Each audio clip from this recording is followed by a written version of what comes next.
I'm Priyanka Parve from J.H. Raisoni College of Engineering and Management, Pune, Maharashtra, India. I'm here to deliver a session on multi-channel allocation and medium access control in wireless sensor network. As you can see, my today's topic is multi-channel allocation and medium access control in wireless sensor network. So these are the contents of my slides presentations. First of all, I would like to tell you what is wireless sensor network. Wireless sensor network is the network which is used to transfer the data from cluster to cluster, node to node using the channel links. Okay, this wireless sensor network has three parts: cluster, nodes, and channels. Cluster is the sensor field in which the nodes and channels are collected, while nodes is the data part which is used to transfer the data, or which is used to transfer the data from one node to another, and channel is the connectivity link in between two nodes. My data wireless sensor network is self-organized and self-configured. It is self-organized and self-configured because the in the cluster head is selected on the basis of the weight and the ability of the cluster to send the data and ability of the channels to send the data. In this network, we are using wireless mesh network. In this wireless mesh network, we are using multiple wireless network interference to so that the network is always available to send the data in between the nodes and clusters. This wireless sensor network has the quality of services which supports the traffic load, high bandwidth, and additional channels. Additional channels, that means each one node can have more than two channels, so that the connectivity cannot stop, and whenever the node is not empty, whenever the node is already transferring data, it can be available for another node to send or receive the data. Next is literature survey. In literature survey, I'm going to explain 2 points: existing system and proposed system. Existing system have some drawbacks, which are: it has a single channel system. That means the one node is allocated only single channel, and that's why the network is robust, and that is the reason why the maximum waiting time is there, because if the node is sending the data or receiving the data, the waiting time is allocated to that node or the node which have to send the data. That's why there is the minimum transfer and minimum collision also. Next is proposed system. In my proposed system, we are allocating more than two channels to a single node. That's why the network connectivity is high, and it minimize the interference, and the channels are adaptive to the load. In clustering, we are minimizing the complexity, and the clusters are easier to handle. The methodology of my proposed system has four main points, that is channel allocation scheme, clusters, decrease cluster head communication, and increasing inter-cluster communication. In channel allocation scheme, we are maximizing the efficiency of nodes as well as the channels. As well as the channels are reusable.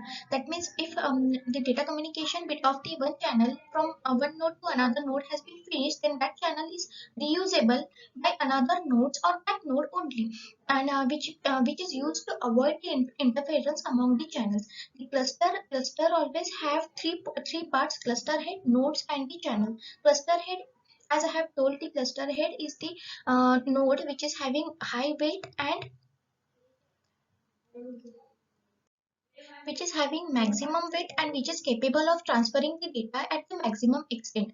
Because we are decreasing the cluster head communication, our system is efficient to transfer the data in between the clusters, and the intercluster communication, we are increasing it so that the intercluster communication will be minimized.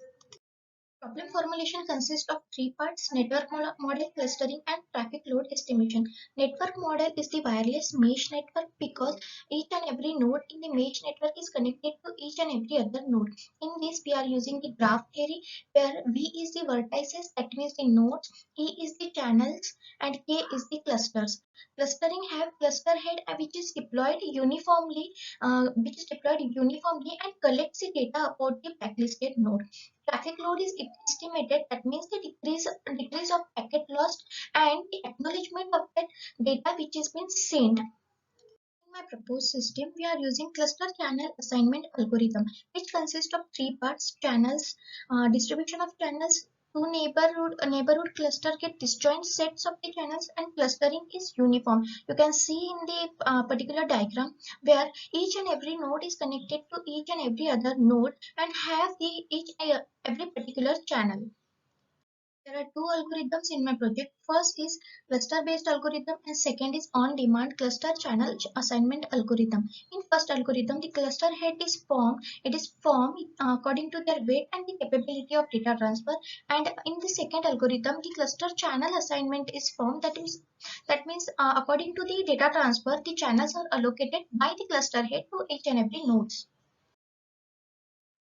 This on-demand CAA, that means the second algorithm, has some points which are the channel assignment is done, the estimated load of the channels is been calculated, and according to that, if there is the probability of data loss, then it is calculated and it is given to that node. And if the data loss is there, then the disjoint path is calculated so that no data loss should be there, and that path will be allowed to transfer the data from that node to the destination node.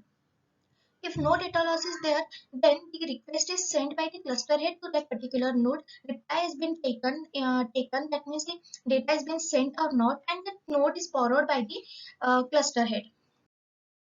Route selection is done in this process in two ways. First way is round robin and single path. Round robin means if the data has been sent, then every packet should acknowledge that data. And in single path, only the data has been sent, and whenever the fulfillment of data has been reached is maximum strength, then only the acknowledgement is given. The newly created path is preferred so that there should be no data loss with less traffic and minimum waiting time.